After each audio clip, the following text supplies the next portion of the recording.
have a problem solving frame of mind and mindset. What are you going to tackle, including your own fears and whatever you think is holding you back, whether it's people or your mind, your self-doubt, your self-esteem. It may not even come out obviously. It can come out as, I just don't feel like doing this today. You may not realize that you can be jeopardizing yourself, right?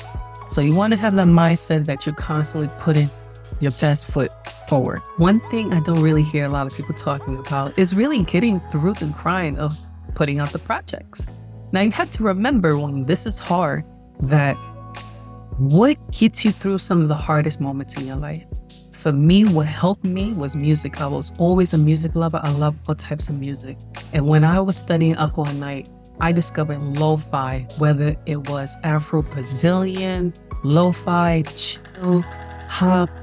That got me through. Just hearing that beat, jam it. Yeah, I might get distracted for a few minutes, but I get right back on it. And it really helped me out during those times. So you have to find out for you what is really going to help you through to get you to the next step.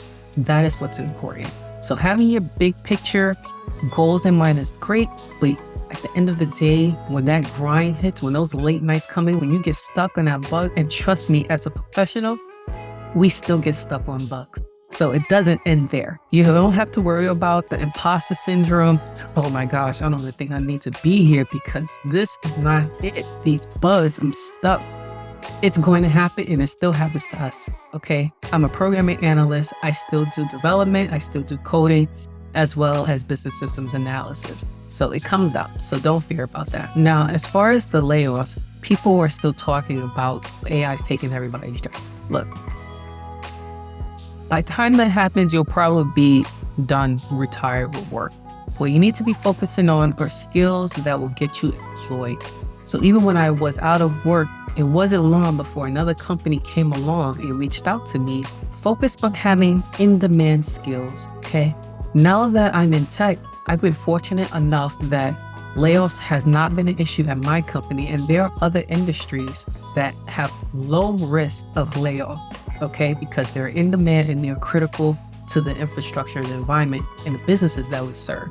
Don't focus on the AI and machine learning is taking everybody's jobs. Focus on, do you have the skills, technical or not, that are going to get you employed? It doesn't matter what company you're at. What matters is that once you're out of a job, you can pick up the phone.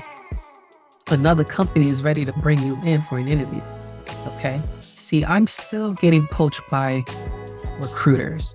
See, I've been gainfully employed all of these years, and recruiters are still reaching out to me because now I have coding experience. I've built projects. I have proof that I can do the work, right? Someone took a chance on me, and now I've continued to build upon my experience. All you need is to get your foot in the door. My foot in the door was not as a programming analyst. My foot in the door was as a technical analyst, as essentially a technical customer service rep. I was able to take that background in customer service, and I was able to walk into a technical focused customer service role.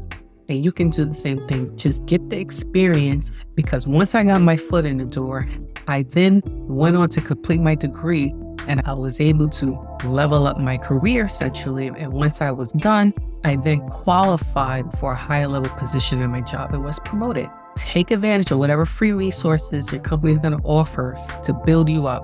You're willing to put in the work, and there's going to be a payoff because you're going to get skills that no one can take away from you. Every day you're going to study your local businesses in your local area to figure out what type of projects and what type of problems are they facing. And think about you as the consumer or as the client. If you were there, if you are a patient in the healthcare system and almost nobody has had a really positive or perfect experience there, what things do you wish were better?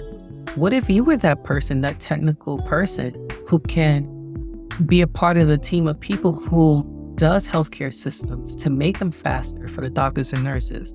Now, if healthcare is something that you're passionate about, healthcare and helping people, that could be a technical way of helping people because you are working on something that is passionate to you. and you feel like you're making a difference there.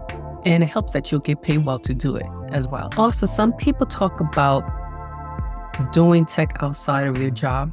Some people think this is ridiculous. I'm already doing enough tech work. But you do want to have some books and some resources that you can go to and turn to, because these are really resourceful as you're learning about the field and the industry. This also keeps you motivated, because there may be times when some of the problems that you're working on may feel a little too big and bigger than life. And you don't want to become discouraged and unmotivated. You want to continue to think about some of the problems that are happening in the world around you. Just think about all these systems that we interact in our day-to-day, at home, at work, to and from where we're going, and all these systems we interact with, and how buggy and annoying and frustrating it can be at times. So it's really important to now think about your future differently.